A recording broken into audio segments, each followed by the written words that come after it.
Greetings and salutations, everybody. Welcome in today for episode 97 of the Podwans podcast. I'm your host, Char J, joined by my co-host, Luke. Hey, what's going on, everybody?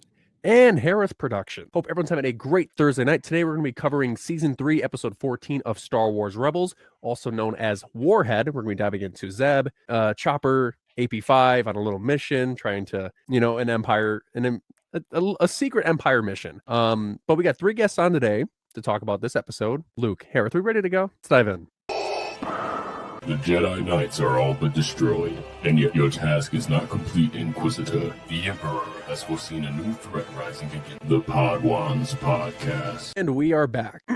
Okay, so our first guest on today to talk about Warhead. She has been on our show quite a few times. You might consider her the 4th member of the Podwans podcast. She's coming on today to talk more about Rebels, but mainly, obviously, she's the Agent Calistan that we all know and love and support. Let's bring in Alanis at Not a Kyber. How is everyone? Going on, Mrs. Callis? Honestly, yeah. I swear to God, that is miss. That's miss. My Twitter No, name to that. it's Mrs. No, it's miss. Luke, you missed the cutoff, man. Malik had dubbed me the Countess of Calais. Yeah, I like that. I like that. But Yes! you can't get away with. You Has can't. a nice ring to it if you. No, want. it does not. It makes me want to viscerally vomit every fucking where. But Alanis, how you doing? I'm good. Actually, rewatching this episode, I was like, "Damn, this is actually a good one." I think this is an unsung hero. Oh no, yeah, this is a very underrated episode. It is. Because I feel like since this next episode's gonna has so much attention to it with Trials of the Darksaber, I feel like this one kind of gets the short end of the stick. But yeah, this one's not you don't want to sit out of this one. So exactly. Alanis, so I'm glad you're here to talk about Warhead. But before we bring in our next guest, where can the good people find you on social media? You can follow me at Not a Kyber on TikTok, Twitter, and Instagram. You can also follow me at Discovering the Galaxy on TikTok, and also at is Agent Callus back on Twitter. And yeah, I am the first. Nice. Okay, Luke, kick us all out. This is Alanis' show. All right, guys. Well, when it gets to Through Imperial Eyes, it is my show. Honestly, the show's is better. This is already the highest rated one. Yeah, ratio to me to them, iconic. You can't get better than this. Anyway, so Warmantle, wild. I think. All right, we've got enough of that. I was like, how long are they gonna fucking let me go? That would be funny. We just left the entire episode, just let Alanis take over, and we don't even bring in the other guests. I was like, all right, I'm just gonna fucking run with it. All right, so our second guest, I think Alanis and him have equal amount of time on our podcast. He is known as the X-Wing guy. Anything with ships and piloting, that's his shtick. And Meeber Gascon. So remember, if you ever go back and watch D Squad, he is the biggest Meeber Gascon supporter that we know and love. And he's always a part of like the more underrated arcs, or the ones that don't get as much love as the rest, such as the Mason Jar Jar arc, D Squad, of course. But he's here to talk about Warhead, which Alanis and I just talked about how it is severely underrated and not really in the same light as other arcs of this particular show. Let's bring in Chase at Not a Kyber. What in the hell was Chase that? at Forward Into the Black. Because hey, before okay, hey, you are now. Guess what? Luke, You are now. You have a really. You are now Not a Kyber. Are we gonna, Alanis? Are we gonna swap passwords so we can just take over? Luke, you have this like takeover day. So like sometimes when you're like saying something and then you read something and then it like just like accidentally comes out of your mouth, or like you kind of like mess up your words. Yeah. That's what happened right there. Because I was looking at Not a Kyber as I was bringing him in, and then it just came out. Yeah, Chase it forward into the black. How you doing, man? This podcast was so much better about a minute and a half ago. I'd say a minute, but how are you good. guys? Char at forward into the black here. With, just keep piling. I'm making fun of myself at this point. Gotta love it. Char J, me at nothing. I'm pretty sure your tag is Star. Wait, me? I'm not built enough for that. Nor am I that much of a fucking pompous asshole. You are jealous of a cartoon. Rightfully so. Okay. It goes Thrawn. No, actually, Agent Callus, Thrawn, then Obi-Wan, then me. And that's even being that I might even be below another fucking character, to be honest. Can I add a caveat into that? Oh, Thrask, sorry. There's another one. Sorry. Sounds like a Go skill ahead. issue there, Luke. You're I mean, you do share a toxic trait. Equally getting mad about people not liking Obi-Wan. her or him? Him. But his is for other fucking reasons. He's an idiot. At this point, I really don't care. You can send any clip of this to fucking give a shit. Anyway, we're not here to talk about that fucking meathead of a bozo. Chase, where can the good people follow you? You can follow me at Forward Into the Black on Twitch, talking about Star Wars and Star Citizen whenever that game is. Chase had a gold opportunity to be like, follow me at Star Wars Theories Feet Pics, and like, I think the ultimate segue there. I don't need to tell people. All right. Legend. Well, Chase, thank you for Dairy. coming on, and I apologize for botching your name. That was weird. I've never done that before, but I'm glad it was to you. You could have given me a That's worse true, name. because Nada Kyber's a than great Nada name. Kyber. Not just the Could've fact that given it's me Hereth Alanis, but like production. the backstory behind Nada Kyber is pretty cool. So, well, thank you for coming on. But our Of course, Our always third a and pleasure. final guest, he's actually a newcomer to the Pod Ones podcast. He is making his debut to talk about Warhead. He is a collector. He's also a cosplayer. He loves Star Wars, Marvel. He collects Legos, pop toys, action figures, you name it. But let's bring in Jonah at Jonah Edward 98. And he is also across the Oh. pond. You forgot about that. I feel like L across the take. pond is like our thing for Bale. Yeah, but it's better than I Bill. feel like it's so one's better than Bale. Bale, but you know, just being we all do. honest. It's Bale at Yeah, passive somebody clip aggressive. that. Just trust me, okay?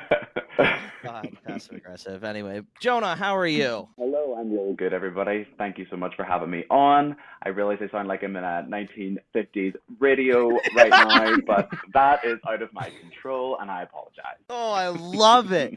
I absolutely love it because at least you're not cutting in and out and your internet is great. So that, like, I can deal with audio and it doesn't really sound that bad. It's going to be downhill from here. But where can the good people follow you on the social medias? Jonah Edward 98 across everything. TikTok is my main one, but I use my Twitter and my Instagram as well. But it's the same handle across everything because I'm stupid and can't remember different. I feel that because it's like, why have like 4 different account Yeah. names? I'm just gonna forget it one day, you know. With that being out of the way, icebreaker question. Gonna keep it simple. So we see Warhead, right? We see this cool droid being useful, which is actually a Ralph McQuarrie, the original Ralph McQuarrie for what C-3PO was supposed. Sorry, Not Char, I'm even sure that was close. probably one of your. It's not. That's exacts, what you but, know. said's not that interesting. Awesome, sweet. Then I don't feel like a dick. Okay, cool, interesting. So if you had to create a droid, what? So parts would you basically, get in? have you ever been to Droid Depot at Galaxy's Edge? Oh, No, but like a killer droid, like a useful droid. Sorry, I should have specified. Well, I don't want a droid to kill, honestly. Like, I would put, like, razor blades on it. I would want a droid to, like, fucking shave my legs. Y'all don't understand how much work goes into that. And if I could have a little robot do it for me, hell yeah. Underserved community. so like That's what my the droid spa would do. day in Clone Wars where R2 goes to the spa, but it's reverse. R2 is Yeah, is 100%. working at the spa. Yeah, 100%. Like, it's just one droid, and it's like very. I'm picturing like a very like vintage vibe, very like Flo from Deck. Does she talk? Thing? Do that? Does it talk to you? While Absolutely not. hey, honey. Absolutely. You're not. looking a little longer than last time you came in Binary here. or nothing. I mean, I just imagine like Binary razor nothing. blade sounds in the Yeah, background. Now I'm thinking like, what voice should my droid make? Like, I mean, obviously if it's an astromech, it'll beep. But like, what if it's like a protocol droid? And what if it's just like an angry New Yorker? Just Danny DeVito. Hey, I'm walking over here. I'm trying to think of like a good voice if I had. Danny to, like- DeVito. Jonah. I always loved, remember in Clone Wars when Anakin jumps on the back of R2 and he like whisks him away and he's like sitting on him like this? I'd love a little droid that could just like be a little jetpack and jump on and be like, take me loads of places. That'd be great. Are you just gonna say me? Yeah, but are you gonna say like you could just that small and then get into a droid and have it be your command center? No. What? What are you talking Let about? Chase speak for Chase, okay? I would do like an IDEO torture droid as a head and like a B1 battle droid as a body, and then it has the voice of AP5. What would be its main job? To like torture you by talking. Okay, so C-3PO, got it. No, joke didn't. All right, I will go fuck myself. So again, 5 more. You got 5-minute timeout on Joe. Yeah. No more. I will just go back to my room. I don't really remember. I asked the question on the. Honestly, I would have my droid be similar to Matthew Berry's from the Book of Boba Fett because I love the way. It would be Matt Berry as what's his face? Laszlo. From What We Do in the Shadows. So he has to have that accent. And he would walk around and like make burgers. A droid to make you burgers? Makes me food the correct way and how I want it made. But of course, like just burgers, or does he expand your palate? Oh no, he expands my palate. Okay, so he's a personal chef. Yeah, it's a personal chef. Okay. With burgers with is just the voice. example. Yes. Okay. Yes. Been together for Appreciate a year it. now, and you still haven't picked up on the needing. Why do I even try? I just imagine Luke comes You- home into the house and he's like, You- "Why is it another burger?" So you have a mommy bot, is what you're saying. Everybody's got to have a mommy bot. No, they don't, Luke. That would be a daddy bot, technically. No. If it's Laszlo It's- from Matthew no. Berry from Laszlo. No, if it's making you food and like folding your laundry, it's the mom. No, it's not. It's just making me food. It's not doing my laundry. That's kind of a Not yet. big thing. Hey, Yeah. great to be back, everybody. Great to be back after 1 week of being gone. Anyway, Hereth. I can't even say mine on the air. A sex bot. As expected. And with that, Hey, we're gonna talk about the story. hey! I exist. I Hey, exist hey. too. Yeah. I thought you already said that you. No, already- I was just thought saying you as a already joke. said yours. Charlie wants to say he also wants a sex bot. For mine, I would have B2 Exactly. from Andor, but have him speak like Gilbert Gottfried. Oh no! Jeez. Does he I have? thought we. Is it Gilbert Godfrey with a stutter? Why would? I mean, yeah. I mean, technically, Do it. 'cause B2 Do it. does No. Oh, God. do it, I Char. shouldn't No, have Do said it. no. anything. For Do those it. of you Do who it, know Char. the Gilbert Do it. Gottfried and have been, Do it. Do it. I'm No. bullying you. After You party literally, stream, you you can literally do it. put it on a tee, and you're gonna whiff. Hey, if you You're want gonna to, if whip you want at to an see my Gilbert opportunity? Gottfried impressions, go back and watch Glow Wars. Believe me, it Good starts. job, Char. All right.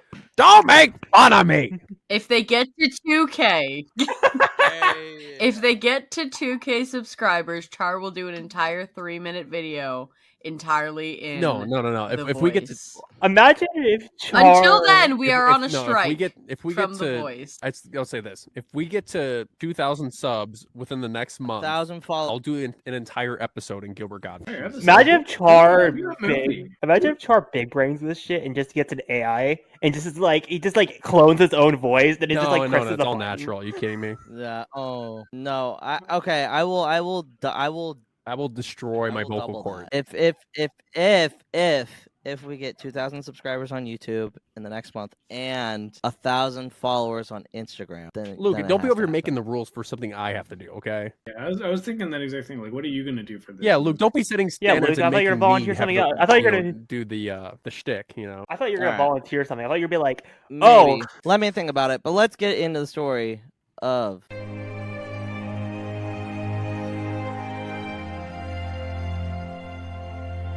All right, so we're going to be talking about episode 14 of Star Wars Rebels, called Warhead. It starts off with the Empire sending out probes, which are new concept droids. The original, obviously, I said that earlier. And this thing is pretty amazing. When it reaches Adelon, is it Adelon? Adelon. Right, Adelon. Adelon. It gets swarmed by the spider things, and they shut it off. It runs out of power. So Zeb is left in charge of AP5 and Chopper and some of the other rebels that are around, and he's more or less like, "Hey, Hera, can you're gonna need an extra hand." And Hera's like, "We got this, man. You're my head of security." So he stays. AP5 and Chopper have a nice little back and forth. They pretty much have a pretty good back and the three of them have a pretty good dialogue throughout this episode. And then they discover that it's kind of like the Empire Strikes Back. Oh, there's a whole bunch of meteors going. And they go out, check it out. And there's the droid. Bring it back. They power it up. Very useful at one point. And Zeb's like, "Hey, we'll just take in another stray." Goes to the command post. Fulcrum, Agent Callus sends a message stating that this probe droid is highly dangerous. Zeb realizes it. too late. It activates itself after AP5 says rebel. They track it down, they shoot it, and eventually they get it to they shut it back down, restart it, and there's a counter like a countermeasure, and then they send it. I can't remember how exactly, but they send it back, and they're able to get it back to the Star Destroyer. It self-destructs, and there you go.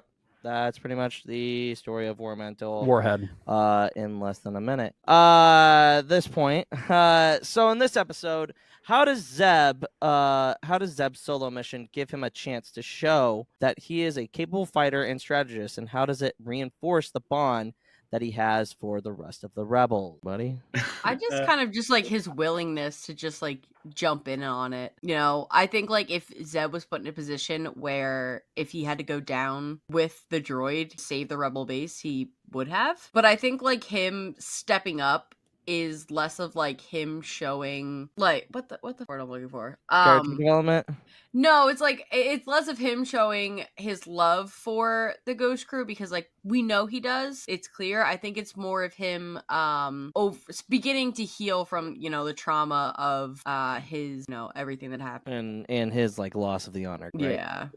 Yeah. Chase, Jonah. Yeah. What I liked about Zeb in this one was that it felt like season 1 Zeb a wee bit more. He was definitely that little bit more fun side of things, and the plan was a little bit stupid, even though he came up with a good one in the end. And it was just nice to have a sort of focus on him in one singular episode, just to sort of try and get some character development, although there wasn't much. But it was just good that he got his own spotlight and it was just Hopper, and that was probably one of my favorite things about the entire episode, giving him his own little spotlight because. Chase. Yeah, I mean, kind of to bounce off, I think, you know, not only is this him showing dedication to the Ghost Crew, but showing dedication to the rebellion, doing what he needs to do, you know, even when it's just like, hey, there's this weird thing that looks like it crashed over here, and so like, you know, I'll check it out. And, you know, obviously that part of that is, you know, he's just bored and wants to do something. I think, you know, the plan he, you know, devises shows that he's growing as a leader and growing as a part of the rebellion. And yeah, like what Jonah was saying, it's just so nice to see him alone. I think that's what this show does so well, is it just puts a couple characters together to help them grow instead of trying to focus on everyone all at once. It shows, no, this is a Zeb and Chopper episode. You know, we get the Kanan and Sabine episodes and Hera and Kanan episodes, but this is a Zeb episode. It's great to see just the way that they all kind of grow. No, that's perfectly said, because it's like Zeb he's kind of gotten he's kind of been pushed back a little bit this season. He hasn't been the forefront like almost at all, except for one other episode with the job, whatever, however you. Yeah, it's always nice to see him get the spotlight, because I feel like when he is on the spotlight, the story is usually pretty. But Char, Hereth, got anything to add? I was gonna say, like, I feel like with this episode, it's like Zeb's return to form, because obviously when the Imperial and probe droid like recognizes that he's a Lasat, he responds back with Captain Aurelio, and like he actually says his rank. It's like, it's almost like, well, Zeb will never forgive his trauma of what happened to the Lasats. It's kind of like Zeb is kind of going back to the era of him being a leader. Because while he doesn't want to do this type of mission, he'd rather be out there in the fight, he is kind of revolving that role, and you can see his kind of creativeness kind of shine through with put in dire situations, and how he's going to basically, like Alanis said, sacrifice himself for the cause. Yeah, and I think one of the things that really stood out this episode is that, as like you said before, Zeb isn't really known as a strategist, but for this episode, he had to be in order to save the rebel base. If he weren't, that base would have been destroyed. Because we all know Zeb as a fighter, and he's a very powerful warrior. But without his instinct and, you know, being able to be around a bunch of great people that know what they're doing, it kind of rubbed off on him. It was like, hey, what we're going to do is we're going to do whatever it takes to get this droid out of here, and we'll use it to our advantage, which is what they did. To see that he has a lot of smarts and a lot of people underestimate, it stands out a lot in this episode. Before I move on to Thrawn, what was your favorite part of this episode? I'll start with Jonah. I actually did really love this episode. I think a lot of people probably nowadays, the word filler gets thrown about way too much in a really bad way. And I think had this episode maybe have came out, people would have said it was a filler episode. But I agree with what we were saying earlier. You know, you've got such a big arc coming up that this is just a breath of fresh air before you get into something a lot heavier. And it ties in with Thrawn at the end and sort of does a bit of explaining there. I like the creepiness of this episode, though. There's definitely like a little creepy undertone vibe. Now, it's Rebels, so they don't go too far, but I mean, the Imperial droid fella, you know, he sort of has this like a vampire moment of like when he's attacking that like gonk droid to sort of like get energy or something, and they didn't take it too far, but I mean, they expected, but I thought at times there definitely was a wee bit of like so I definitely enjoyed watching that part of it for sure. Yeah, I mean, if I had to pick two parts, I think just the dialogue of this episode stands out probably above a lot of other episodes. Is just the back and forth between Zeb and AP5, and again, you know, one thing that Star Wars has always done really well is how droids can communicate without saying anything. And I think that this is just a really, really well written episode as far as, you know, banter and dialogue. But the other part is Callus's smile when Star Destroyer being exploded. Oh yeah. Yeah. It's so good. I just like how much it sets up, like how much it really shows like the high stakes that the rebellion was under. Because like, yes, we know that the Empire was after them. Like, yes, we know, you know, it was life or death.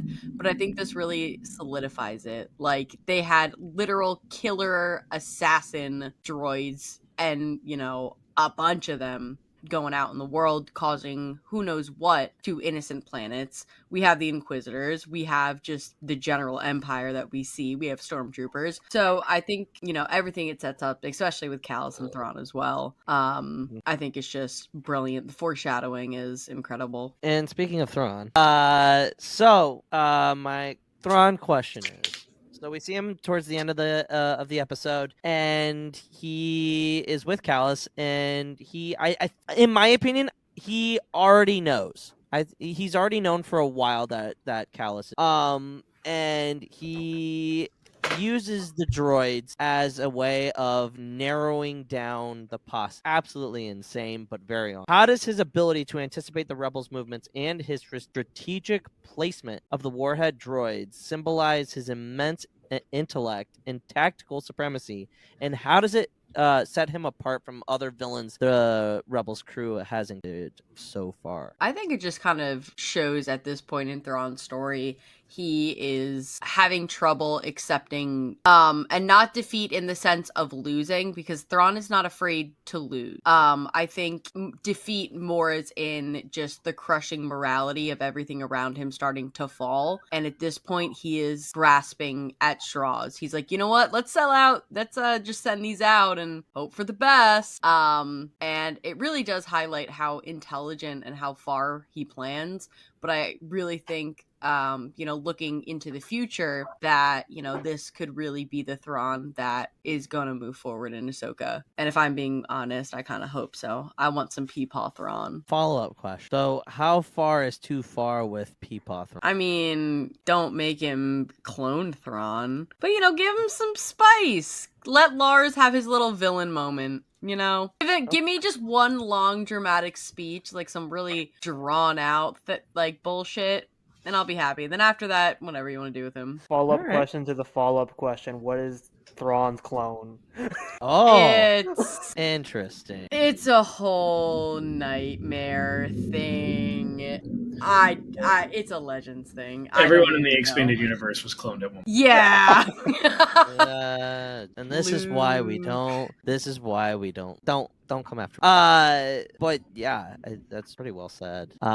Jonah. I think at least for me, when I was watching it, it was just the big realization that he doesn't use as much as we've seen in previous villains. I mean, we've gone up against Inquisitors and Vader, and it's been Force and lightsabers. But I mean, yes, Thrawn sent this like big scary droid, but it was tactical and it was scarier than almost having that big threat come at you. So you just knew that he was using his intellect to scare them rather than so I had no real knowledge of Thrawn before Rebels or any sort of expanded universe stuff or anything of that nature. So I always remember just thinking how different of a character this was going to be, and I knew how important it was going to be because of the tactics that he used and how he used his, rather than just big empire, big ship, blast them all.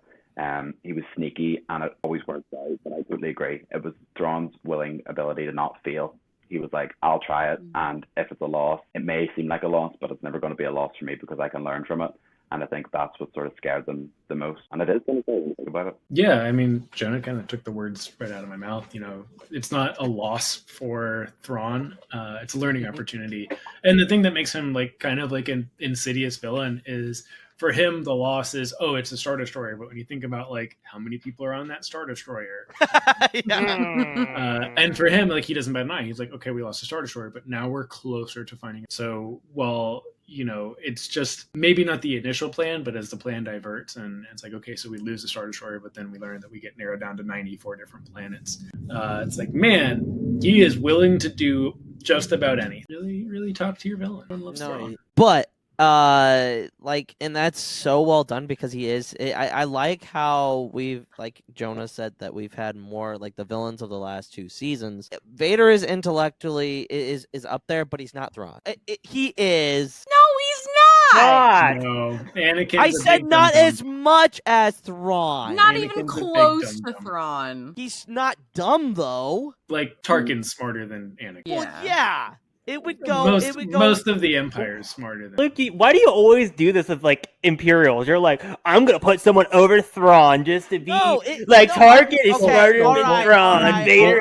In terms of hierarchy, Vader is higher, but Thrawn's just like he's way more useful. Better. Vader has the Force and a lightsaber. That's the only reason he's so high. All right, let me clarify. I was not putting him above Thrawn. I was saying he's dumb. Yes, I understand that. But like, this is just a battle that you're gonna keep losing. Just accept defeat. Like look, the hierarchy, it goes Masameda, Thrawn, and then everybody else. Then Orson Krennic. Krennic, yeah. Yeah, fuck that. Orson Krennic's a little bit lower than some. Yeah, we kind of want to forget. They just about let him wear fancy clothing. Also, Luke, you're forgetting about probably your favorite Thrawn book, you Anakin stan, Thrawn Alliances, where Thrawn just dunked on it. Vader for like an entire book. Thrawn's like, hey, you idiot. Hey, you should try this. Anyway, I didn't like Alliances either. It's the curse of the second Timmy Zahn book. For me, it was the y'all are a bunch of haters. Vision. It's fine. Oh yeah, the double vision. Double vision. Oh, the audiobook of it is not good. It's wild. It's wild. Double vision. Turn to the left. Double vision. Down to the right. It's a different take. All right, that's it for my section. You ready to talk about the lore? I am. Let's dive into the lore of Warhead. Be too proud of this podcast you've constructed. The ability to tell 3 interesting facts is insignificant next to the power of the law. And we're here to talk about the lore of Warhead. Today's lore is titled Droid Dirty Work. Hereth, don't take that out of context, okay?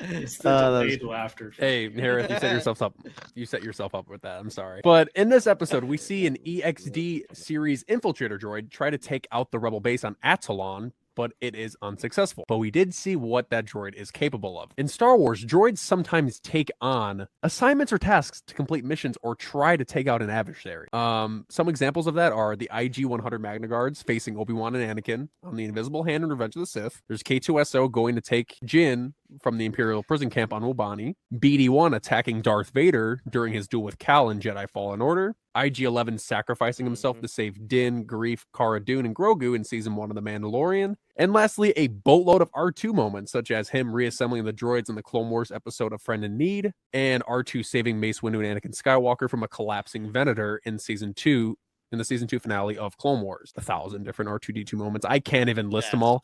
But what is a moment in Star Wars that made you love a droid wholeheartedly? Like if you see a droid, you're like, okay, it's cool. And then afterwards, you're like, holy crap, I love him or I love her, whatever.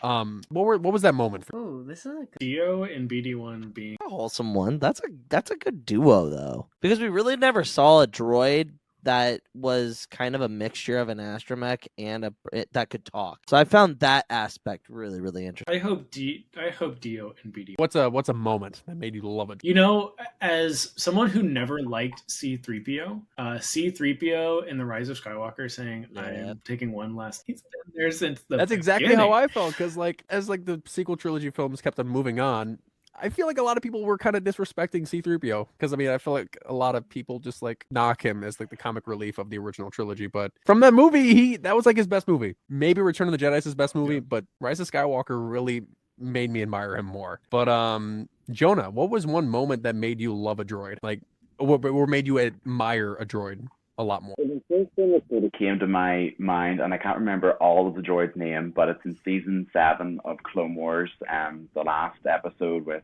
Ahsoka and Rex trying to escape, and R7, and they're doing the clones and they're putting them up and down, and then obviously that was just so emotional, and those droids, it's just like, the R2 units, they're sort of sitting stationary and then they actually come and save the day, and it was such a classic droid moment. So emotional at the same time, there's so many things going on. But that just stuck out to me because I'm a big Ahsoka stan, and so that moment alone is just everything to me. But I think that's one of the most emotional sort of connections I've had with droids, being like, I can't believe they're going to kill these friggin' droids. Oh no, yeah, I remember that when they like lined up and started shooting at them. I'm like, what the hell? Yeah. Like, I get it, like they were helping, but like they're not life forms. Like, what are you doing? They could have, put a restraining belt on them or something. But they even had like a little bit of the classic R2 scream and everything in there, and I was like, guys, too much. Just let them shoot them off screen and let it be over. Yeah, but that was a really memorable moment. I forgot, like that was one of the few moments where a droid like sacrificed, not even just like it does something like heroic, but sacrificing themselves. I mean, not even just them to like help Ahsoka and Rex escape, but Rex getting the inhibitor chip out of his head. Oh, this droid's unsung heroes. But Alanis, what was one droid moment that stood out to you? When R2 wakes back up. Oh, fuck you. No, Luke, you are not allowed to say anything with R2 because every single time I mention a droid, you have to say R2, and it's the biggest cop-out ever. You are answering this. But it's not. All right, sorry. Go ahead. Go ahead, Lena. Sorry. Anyway, I just remember seeing that and just being like so excited. Because to me, R2 is such like a symbolic part of Star Wars, and sometimes even more than like Luke and Leia. Like I would put just iconically, just image-wise, R2 up there with the Vader helmet. And just seeing him like come back and wake up, I was like, Star Wars is back. So that moment. Always. Awesome. Hereth, what's your droid moment? I gotta go for more emotional damage as per usual. Third act of Rogue One, when they're on Scarif and they're about to get the Death Star plans, and Jin gives K2SO the gun and is like, you wanted it, right? And then just his final sacrifice of being like, climb Cassian, and especially how much that hurts now with Andor's context of season 1, of him telling him to climb, and then just him sacrificing himself and throwing everything he has to get Cassian and Jin out. Yeah. I would also like to throw a bonus one in there, because I don't know if you guys have talked much about Vision Season 2, but the little ball droid in Sith. Oh, fuck yes! Oh, no! What a real MVP! That, man, I mean, what a beautiful piece, but like that little droid was so great. Or when Vision Season 2 was really, really or when good. Whack 47 named himself the captain in D Squad, the pit droid. I mean, the whole I am the captain now. Perfect. No, you're not. Yeah, Luke. Now you're up. So you cannot say R2 because every time we we mention a droid, you always resort to R2, which is the biggest cop out ever. You never answer a droid question without saying the words R2. R4D5. I mean R5D4. Listening to whatever R5D4. After reading his certain point of view story, that made me respect R5 than just being the droid that had a bad motive. Like he did it so that R2 could get that droid making that sacrifice, the entire story. Yeah, Luke, that doesn't happen. That is a very good moment. I love the fact that you directly linked it to R2. I was about to say that it's still a cop out by definition. It's not a cop out though. You could have said like R5's redemption story in Mandalorian, but I thought that's where you were going. That is a good one. That is a good one. No, R5, he's very underrated as a droid. They haven't given him a ton except for recent. Like obviously we just said him coming back, but like before that, he was just like the laughing stock. Be like, that droid, that motivator did that for a reason. Yeah, I mean, there's so many droids that we don't punk bitch give a lot of attention to, like 000 and BT1. Yeah. There's also I mean you guys all played. Have you guys all played Jedi Survivor? Like just the B1 droid humor and that just like listening to all the B1 droids and Mr. Bones and like his like little violent stories and aftermath with how he pulled off the wings off the butterfly. But Skakalosi gang. Oh my God, long time no see, Mrs. Skak. Anyway, sorry. Go ahead. But yeah, I'd say my favorite droid moment would probably have to be, man, you guys had so many good ones. Probably when C-3PO did his bitch. his storytelling in Return of the Jedi, because I mean, I'll tell you this, because in A New Hope, when Luke is cleaning him off, he's like, because Luke is like, have you fought many battles? No, nothing much. I'm just an interpreter, not good at telling stories. And then you go to Return of the Jedi in Bright Tree Village, where he's telling all these Ewoks all these stories, and he's like, it was such a like connected moment to where his beginning was. C-3PO is the first audiobook. Yeah. Yeah, he is. He truly is. If you really think that is true. Also, doesn't C-3PO canonically also tell a story about Ezra and Rebel Season 1? About him and R2? About his message. Right. His message to Tarkin, yeah. Yep, droids are awesome. Also, just I keep thinking as well about L3 and Solo and the L3, droid yeah. revolution. That's Yeah. Like I said, there's so many droids. I love that scene so much. Like we forget about so many droids. There's hundreds of them, and they all like share a unique significance to the story. It's crazy. Yeah. That's why Leia said never underestimate a droid. Good. Oh fuck, Lola. Lola 59. Mother of God. I forgot about Lola. See, like there's so many that just fly over her head. Dude, the droids are and this might not be but I think the droids are just important to the story of Star Wars than anything else in like. Oh no, Luke, you're absolutely right. Because droids are like if you think about the guy from the cantina, where he's like, no droids, they're not allowed here. Like droids are like literal characters. Like they're not just like inanimate objects that just run around and like walk around and beep. No, their significance is huge to the story. Like L3, not just the droid rebellion, but like what she does like after she dies in For the Falcon. Like the Falcon is literally her. Like it's crazy. Like how much they implement themselves to the story. What? What? Mouse droid supremacy. Or when R5 was surrounded by them. Dunk. The mouse droid police. Yeah. But anyway, man, that was good. yeah, that's it for my lore for Warhead. Let's dive into Hereth's segment. Interconnectedness. My experience. Right back to Thrawn. Even though Luke went the exact direction I went, I still have a little bit of a slant on it, Yes! though. Of a slant. Here we go. So, while researching for this episode, I found an interview with Pablo Hidalgo talking about how this specific droid model is banned by the Empire. Like, this is like tactics that even the Imperials wouldn't go through with. How does Grand Admiral Thrawn's decision to break Imperial protocol and his relentless pursuit of the Phoenix Squadron highlight his complexity of a character? At this point, it's just kind of like, all right, let's wrap up this game. Thrawn has never really given a shit about protocol, let's be honest. Yeah. So I don't think it's like out of the norm to say that Thrawn is using, this banned type of weapon. I mean, if you remember from like the Ascendancy novels, his kind of obsession with Starflash, and the ethics of that, I really don't think Thrawn is worrying too much about the ethics of his decision. I think he is just worried about stopping things before they. I mean, that's well said. I also was thinking back to Thrawn 2017 when he buys the stolen Clone Wars droids. Yes, and then he's like using them to like investigate like Umbara and stuff, and you're just like. It's funny because it's like with Thrawn, it's always like expect the unexpected. You never know what he's gonna pull out, and then when he pulls it out, you're just like, oh, yeah, that's where he's going with this. And like again, it shows like obviously Thrawn's been eager. Obviously Thrawn's on like the cusp of like wanting to win, but I feel like we've never seen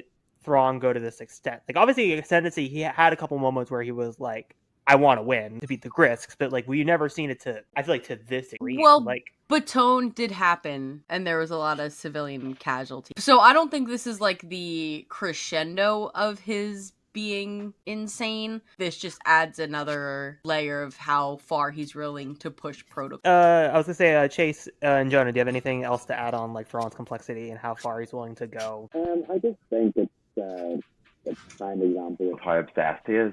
He absolutely loves it. It's his favorite thing in the world, and he wants to go screw any. And doing things like with the droid, which I didn't know prior to you saying it about how the Empire banned it and it was illegal. Using his and everything else to get to the Ghost Crew is both his greatest strength and weakness, because at the end, obviously, that's what brings him to his demise, is being so obsessed with him and overlooking so many aspects. But I think everything was said, and I think it just really proves that how he's willing to do whatever it takes to get what he wants, which makes him, like we were saying earlier, unpredictable and makes him such a good villain. And Chase, do you have anything else to add to that? Yeah, I mean, I think that Thrawn does view himself as outside of the Empire. He operates in the Empire, but he is the ascendancy first, and so a lot of the laws, regulations, and procedures and protocol of the Empire don't apply to Thrawn. And I mean, we kind of see this with the Star Defender project, right? And it's like that's very much the antithesis of how the Empire views like starfighters and stuff like that, which I think is hilarious that they put hyperdrives on these little deployment pods and not on Yeah. But yeah, I mean, I think it just shows that like the rules that apply to Krennic and Tarkin, all the other Imperial officers that we've been seeing, do not apply to Thrawn. And you know, part of that is his own way of doing it, and part of that is also Palpatine. Palpatine's willing to give Thrawn a little bit of leeway to get the job done. It's like there's this mutual benefit they have by letting Thrawn do kind of what Thrawn wants to do. So yeah, like it is kind of one of those things of like, does he care about the ethics? Does he care about that? No. But if it helps him help the Empire, it will help the Ascendancy. So whatever it takes to help the Ascendancy is what he will. That's why he's doing these things. And I honestly think that's just like the underlying thing to Thrawn in general. Like obviously it's been beaten to death by just Twitter that like Thrawn only cares about the Ascendancy, but like at the end of the day, it's like I think like really at the end of the day, like the Ghost Crew is just like a side quest that he's just like wants to end like as soon as possible, but he just can't get out of because like Palpatine is just like holding it the Ascendancy hostage, being like, nope, you're not gonna be done with me until you get rid of. And Yeah. To go off of what Alanis said about ethics, because after the Clone Wars, the Empire basically banned them because of what happened in the Clone Wars. So what they did with the KX series droids and the DT security, the DT sentry droids, like the ones that Thrawn trains with on his ship. Which, I mean, if you've played Survivor, you know those DT sentry droids are a pain in the ass to fight. And the KX series droids, but all the manufacturers like Arkin Industries and Hollow-On Mechanical labeled them as security droids, not battle droids. So the fact that he's able to send these droids out, and because he does not care, because Thrawn's not a political guy. He doesn't hang around the Senate and doesn't hear all the hearings or do any of that. He does not care. So he will do whatever is in his best interest to take out an adversary, whether it be droids. I mean, I don't feel like he relies on stormtroopers that much. But that's hence why he sent an infiltrator droid with literally a warhead inside of him. I was like, okay, well, if plan A doesn't work, kaboom. Like Thrawn doesn't care unless it gets the job done. So the fact that he's able to just kind of bypass the laws of the Empire like that, it's pretty cool. I just imagine a scene of Thrawn going to like a manufacturer with like the design of this droid being like, all right, the escape pod's gonna have a hyperdrive and we're gonna put a bomb in it, and they're just like, okay, like or he's going to what's her face, who's been manufacturing things since the Clone Wars, that's been holding the secret of where Grand Admiral Thrawn is the entire time. Yeah, I mean, not even that. Kind of like Hereth, you're saying, it's like imagine going to a droid manufacturer and be like, yeah, we have these protocol droids, and you're like, can you put a nuke in? Well, it's just like IG-11. It's like the IG units, like those are made by Hollow-On Mechanicals. IG-11's got a huge ass bomb in his chest, and like if need be, I will self-destruct. It's like boom. It's so funny though, Chase. It's like, all right, Thrawn's like, he shows up and he opens the door and he's like, all right, so got a proposal, and they've like heard like 3 or 4 proposals from like 3 other different people that are just as whack, and it's like, but I want you to put in that can blow up literally half a planet. That's not crazy. It's not the craziest thing. It's like Droid Builder Shark Tank. Yeah. I need that show immediately. How much? No, wait. Who's all? Okay, this has just become a new thing. Who is on the Shark Tank for the Empire? Like, who is he pitching it to? Who is it? It's got to be Palpatine. Palpatine's got to be one of them, right? But Palpatine's No, I mean, so what makes a member of the Shark Tank? No, it's Mazamita. It's not Palpatine. It's Mazamita. They have to have money. They Doing the operate in a bitch lot of work, business, yeah. and that's pretty much the criteria. Royce Hemlock from Bad Batch season 2. Ooh, that's a good one. This is Andor. who? They're all cross. Oh, very much sidelined. solid. Dr. Hemlock was so good. He's like low key kind of, but you know, Oh if my he touches God. Crosshair, that What? opinion will change. Oh my! Please touch Crosshair. Please just touch Crosshair. I don't Same. need another fucking animated. Oh my Like no, Dr. Hemlock is like the guy you want to gaslight you. Yeah. God. Like he would be like, "You're crazy." Like Maybe I am. What kind of transition was that? I was gonna go something more fun like this. Okay. Hey, Char, Yeah. you know what's What? a crazy idea? That is Three a crazy interesting idea. facts. Let's do it. 3 interesting facts about a certain Rebels arc that you didn't know about until That was actually pretty clever. good. I'll give you Sorry. that, Hereth. That Part was pretty 36, good. Warhead Edition. Act 1, an homage to The Empire Strikes Back. The opening sequence in staging, sound design, and music are homages to the opening scenes of The Empire Strikes Back, with a Star Destroyer launching multiple probot pods. That the droid is accosted by native life forms was once a fate that befell the probot on Hoth, as the early Empire script described the probe droid firing on a Wampa ice creature. Fact 2, a connection to Predator. The explosive countdown display in the infiltrator droid's body is a visual nod to a similar device used by the alien hunter in the movie Predator. Fact 3, Filoni knew what he was doing. The image from the infiltrator droid's point of view is layered with readout text that includes the episode production number Wolf 314. And there you have it. Those are the 3 interesting facts about Warhead. Did you just say wolf? On the display screen when he's like looking at Rebels must be terminated, it says Wolf 314 because this Can I add a episode is fourth season interesting 3, fact? episode 14. Sure, go ahead. Here. Originally, it was not going to even have any of the droids at all in the episode. It was going to be a Zeb and Rex episode, but they were like, "No, let's make it the droids because that's way funnier." Because they didn't have enough jokes to write around. Well, Rex also and they were Zeb. initially going to make this a 2-episode arc with Trials of the Darksaber, but they ended up being their own separate episodes. I'm glad they did that and kept it separate. Just talking about the visor part of it, something I actually loved in the episode, which I just remembered, is AP's like reflection in when they were looking at characters. Something I picked up on. I thought it was just like really well done. I mean, if we Chopper or whoever it was, I just thought it was really cool. Oh yeah, absolutely. But now it's time to rank the episode. Jonah, you being the newbie, after every episode we rank it. Bad ensign, okay, lieutenant, good, captain, great, admiral, and chef's kiss, grand admiral. What would you rank this episode? I'd give it an admiral for doing great. It's something that the next arc that comes after it is really flipping good. So it's hard sort of to compare it, or not to compare it rather, to what comes before and after it. But I love this episode. I always love a little side quest adventure that leads into something else and has good ties and is a nice breath of fresh air. So I liked it. I would give it a captain based on the premise of the episode, but I think, like I said, the dialogue and how it ties in everything with Thrawn and Callus, give it an admiral. You can sway me. Alanis? I think I'm gonna go with captain, and that's only because I think there are so many like admiral moments in Rebels that it's like very, very hard to not, rate everything an admiral. So I'm gonna go with captain. Obviously, this episode will never be touched ever again until Double Agent Droid. So I'm just gonna leave the entire show. So this is my goodbye. What? All right. Char, What? your Okay. ranking. What He just dipped. But I'm gonna give this one an admiral because I just love what AP5 and Chopper do in this episode, and also Zeb's leadership really shines in this episode as well, which is not really a thing that we see very often from Zeb. So yeah, I'm giving this an admiral. I'll give it a captain. It has really awesome moments in it. And also, I just great, love in my opinion. the uncanny feel of it too. That's gonna be it for episode 97 of the podcast. I guess we could bring. Why did he leave? We'll let him. We'll let. Just replace Hereth with Jonah. I feel like that. I don't know. We'll see. We'll have to test drive it. But This bitch is struggling.